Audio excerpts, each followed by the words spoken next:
Police have just wrapped up things here at the area of Hunter's Ridge, where we do know a man was shot and is facing life-threatening injuries at the hospital. Going forward, she says they will have periodic checks every quarter to make sure that the mold does not come back.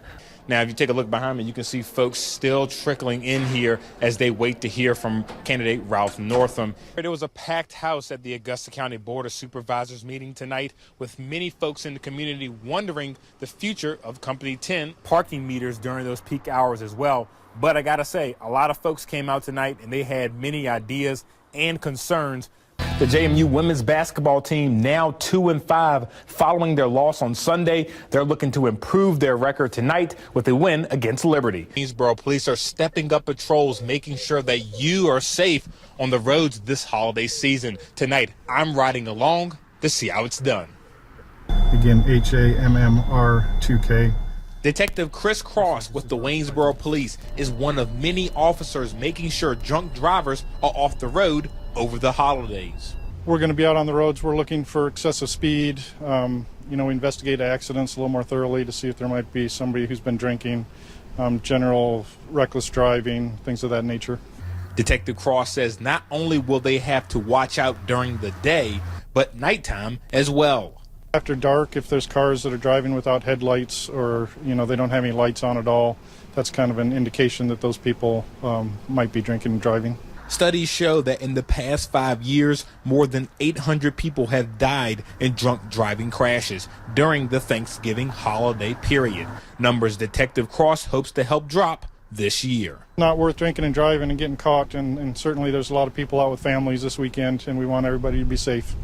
Detective Cross tells me that they plan on being out until Sunday patrolling for drunk drivers. In Waynesboro, Matthew Fultz, WHSV.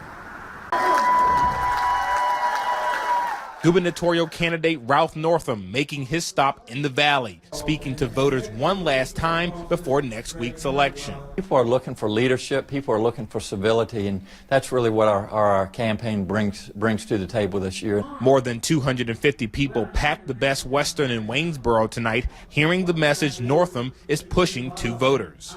We want to make sure that all Virginians have a job that they can support themselves and their families with. And his message hitting close to home for some voters, making them feel more confident when they head to the polls next week. Because I know for a lot of people in the area, the pipeline's a big issue. For him to say he wants to work with the people here to be the voice together, I think that's something that will calm a lot of fears, but I know people still want to work together about the pipeline.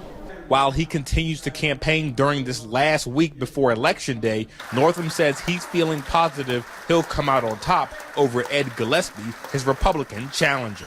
Virginians need healing. They need reconciliation. That's what I bring to the table. That's what our party brings to the table. And I have the experience. I've been in Richmond for 10 years. I have the relationships. I know how to move Virginia forward, and that's what we look forward to doing after November the 7th. In Waynesboro, Matthew Fultz, WHSV. Well, Kyle, we finally know a price tag that will go along with this new Harrisonburg High School, but not everyone is happy about it. Now, tonight, the school board voted unanimously to put $76 million towards the new school. This cost does not include a new football stadium, nor do we know the location of where the school will be built. Now, the school board chose an architectural firm which has an office in Charlottesville. Superintendent Dr. Scott Kisner says it was a tough decision to make because of the board had so many options, but those in the community feel the price needs to be lower. We got to the number by saying what are our priorities? Our priorities are the classrooms, making sure we meet the demand of growth and we meet the needs of giving kids support, and also looking at programs that will meet the community needs moving forward. We don't want to find ourselves in the same situation as we did with Bluestone Elementary, where they gave us a price and then it was significantly over cost. So that's where we are tonight. There's still work to be done.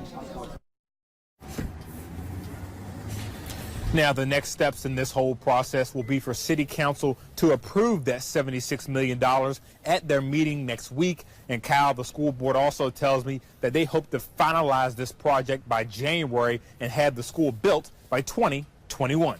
Back over to you.